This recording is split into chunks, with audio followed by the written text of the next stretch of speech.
Un avion, des terroristes, un ancien flic devenu spécialiste de la sécurité aérienne. Aujourd'hui, à revue, Die Hard dans un avion. Wesley Snipes sera le passager 57. Et ça commence maintenant.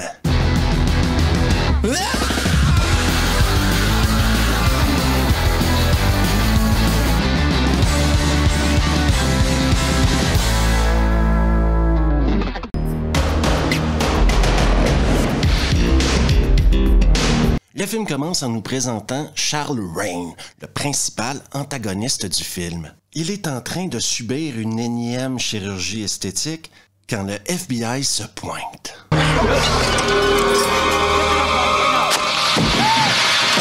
Bien sûr que le FBI va l'arrêter, c'est le début du film.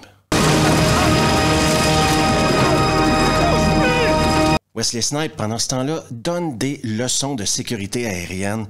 Et il fait pas que donner des leçons de sécurité aérienne, il donne des leçons de vie aussi. Avec votre tactique bidon de bonne femme, vous preniez 2 balles dans la cervelle et vous mettiez en danger la vie de tous vos passagers. Son boss, Tom Sizemore, qui porte la cravate la plus 1992 que vous avez jamais vue de votre vie, a une offre pour John Cutter. Parce que voyez-vous, c'est plus que son boss, c'est son pote aussi, et il veut pas que John Cutter devienne l'ombre de lui-même à travers le deuil de sa femme. Oui, parce que la femme de John est morte. Y a personne qui sache mieux que moi ce que ta femme était pour toi. On retourne à Charles Rane, qui a lui une rencontre avec son avocat, et il est hors de question qu'il plaide l'aliénation mentale. Et c'est important pour Charles d'être très clair là-dessus. Il est dans la nature humaine de confondre le génie avec l'aliénation.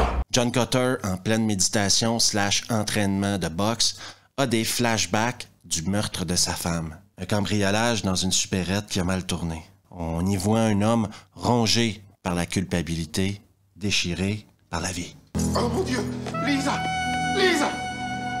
John Cutter a donc une rencontre le lendemain organisée par Tom Sizemore qui double la mise et qui nous prouve encore une fois que la costumière est daltonienne. Peu importe, il reçoit une offre de la compagnie aérienne, vice-président, en charge de la sécurité. Nouveau vice-président? Dans l'hypothèse où cela vous intéresse. Direction Los Angeles pour John Cutter et devinez qui sera sur le même vol que lui. Eh ben oui, Charles Rane. Note intéressante, vous voyez ici Wesley Snipes lire L'art de la guerre de Sun Tzu. Quelques années plus tard, il sera la vedette d'un film du même nom. Pour John Cutter, c'est également les retrouvailles avec l'hôtesse de l'air qui l'a fait chier durant les tests au début. Mon Dieu, ce qui va me sembler long, ce vol. Oui, à moi aussi. Ça prend pas 2 minutes après que l'avion ait atteint sa vitesse de croisière qu'une hôtesse de l'air jouée par une très jeune Elizabeth Hurley, également complice de Charles Rane, lance les hostilités et le détournement d'avion peut commencer. Et Charles Rane ne rigole pas, mesdames, messieurs. Qui commande? C'est moi. Je repose la question. Dans le confort incroyable d'une chiotte d'avion, il va réussir à contacter Tom Sizemore au téléphone. Interrompu par un terroriste, on va avoir droit au premier face-à-face entre Charles et John. Rane, c'est vraiment un terroriste. Jusqu'à votre intervention avait un père. Cutter réussit à changer la donne, laisse Charles Rane tuer le terroriste qu'il avait pris en otage, se cache au sous-sol, tombe sur un autre terroriste, baston. Mais Cutter a un plan, il va vider l'essence des réservoirs, donc forcer l'avion à atterrir.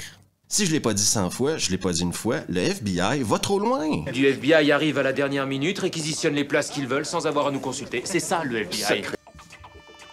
Salut toi, qui regarde une vidéo sur Passager 57. Pourquoi ne pas t'abonner à la chaîne maintenant? Juste ici, là. Fais-le. Fais-le. Et on retourne maintenant à Passager 57. Le plan de Cutter fonctionne à merveille.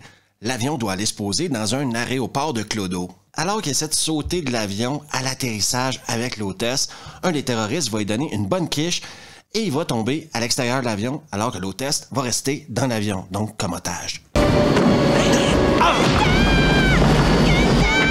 Et le shérif du Boui-Boui va décider d'arrêter John Cutter parce qu'il est noir et il croit pas que c'est un mec qui est en charge de la sécurité pour la compagnie aérienne. En plus, ce compte shérif de Boui-Boui va commencer à négocier avec Charles Rains et lui donner tout ce qu'il veut. Un plein d'essence contre 100 otages. Il l'a confirmé, non? Je viens de sauver 100 vies humaines. Et les pecnos locaux, ils arrêtent pas de faire chier John Cutter. Ils savent pas à qui ils ont affaire. Mettez-vous à ma place, monsieur Cutter. Franchement, qu'est-ce que vous feriez? Je me flinguerais, moi. Ce que le shérif ne sait pas, c'est que Charles Rains, il utilise le kérosène et la libération des otages comme diversion. Oui, pendant que les otages sortent d'un côté, lui, il se sauve de l'autre. Acculé au mur, John Cutter n'a plus le choix, il sort les spin kicks. Ça tombe vachement bien qu'il y ait une fête foraine juste à côté de l'aéroport. Soyons honnêtes. Petit jeu de cache-cache entre Cutter et Rain. Deux autres terroristes accompagnent Rain. En tant que spectateur, à ce moment-là du film, t'as vraiment le sentiment que ça va commencer à puer du cul bientôt. Parallèlement à tout ça, le FBI se pointe et met les choses au clair avec le shérif du Boui-Boui. S'il y a eu bavure, c'est moi, vous entendez, qui porterai plainte contre vous. De retour maintenant à la fête foraine où un clown prend une balle. Un des terroristes tombe de la grande roue. Poursuite de Rain à travers la foule et le FBI réussit à mettre la main sur lui encore une fois. Pour la deuxième fois du film, Charles Rain est en état d'arrestation. FBI, Rain, je vous arrête. Il n'y a pas que des avions dans ce film-là, il y a également des hélicos et c'est Tom Sizemore qui arrive en hélico à l'aéroport.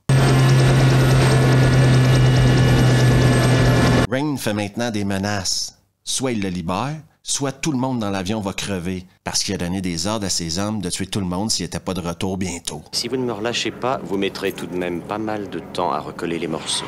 Le FBI a un plan, mais ça semble assez foireux. Mes hommes escaladeront la passerelle dès les premiers coups de feu. Nous contrôlerons déjà la porte. Cutter va aller parler face à face avec Rain et c'est au tour de Cutter de faire des menaces. S'il y a une victime de plus à bord, il me faudra autre chose que les barreaux d'un pénitencier pour m'empêcher de t'arracher les couilles. C'est l'heure de l'échange. On est sur le tarmac. Rain est en train de monter les marches qui le mènent vers l'avion. Embuscade.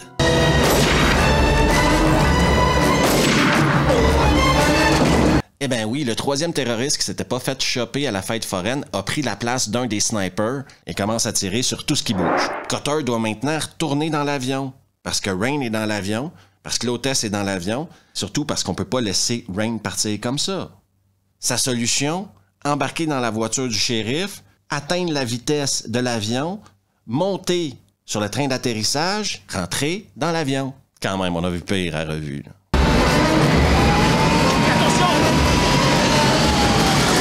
Et c'est à partir de ce moment-là qu'on va comprendre pourquoi Wesley Snipes est devenu une figure dominante du cinéma d'action des années 90 et 2000. Baston, Cutter et son Potter.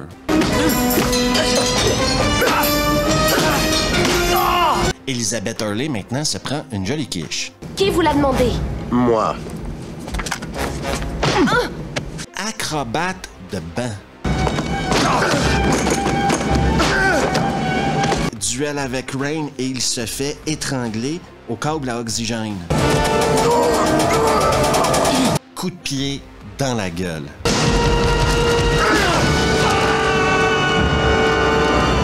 Et c'est la fin de Passager 57. Laisse-moi te filer un tuyau.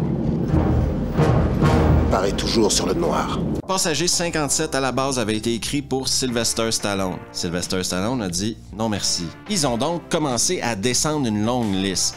Denzel Washington, Eddie Murphy, même Brian Bosworth, vous vous souvenez de Stone Cold? Et comme Seagull avait beaucoup de succès à l'époque, ils lui ont offert le choix entre deux films, Passager 57 ou Piège en haute mer. Steven Seagal a choisi Piège en haute mer. Et c'est donc Wesley Snipes qui a eu le rôle principal de Passager 57. Mais ça veut pas dire que c'est pas parce que c'était pas leur premier choix que c'était pas le bon choix. Ce que ça veut dire, c'est que Hollywood est tellement désespéré à avoir des stars qui prennent très peu de risques. Par contre, quand ils prennent des risques, eh bien ça nous donne des films comme Passager 57, où on a découvert Snipes comme actionneur. Et tant mieux pour nous, parce que ça nous aura donné une douzaine de films qui ont suivi où Wesley Snipes était excellent. On parle jamais de lui dans la même lignée que Van Damme, Seagal, Stallone ou Schwarzenegger, mais je suis pas sûr qu'il est cinquième de cette liste-là. Un truc que j'adore de ce film-là, c'est la prémisse. Parce que la prémisse, oui, c'est Die Hard dans un avion, mais c'est simple. T'as pas besoin d'avoir vu 12 films avant de l'écouter. T'as pas besoin d'en voir 12 autres après pour comprendre tout ce qui s'est passé. Un mec, des terroristes, un avion, faut sauver des gens. Le film dure 1h20 et c'est amplement suffisant pour nous donner notre dose d'action. Sans oublier que Wesley Snipes est charismatique, charmant, ses scènes de combat sont excellentes. Il a de l'air d'avoir l'air d'un mec qui sait se battre, quoi. Mais Passager 57, selon moi, c'est un film qui est hyper bien exécuté, très bien réalisé. Donc je vous le conseille sans hésiter, allez le voir si vous ne l'avez jamais vu, revoyez-le si vous l'avez déjà vu. Merci à tout le monde d'avoir pris le temps d'écouter la vidéo. Si vous aimez le contenu, n'hésitez surtout pas à vous abonner. Juste ici, à laisser un pouce bleu, un commentaire, à partager la vidéo avec vos potes et on se revoit la prochaine fois.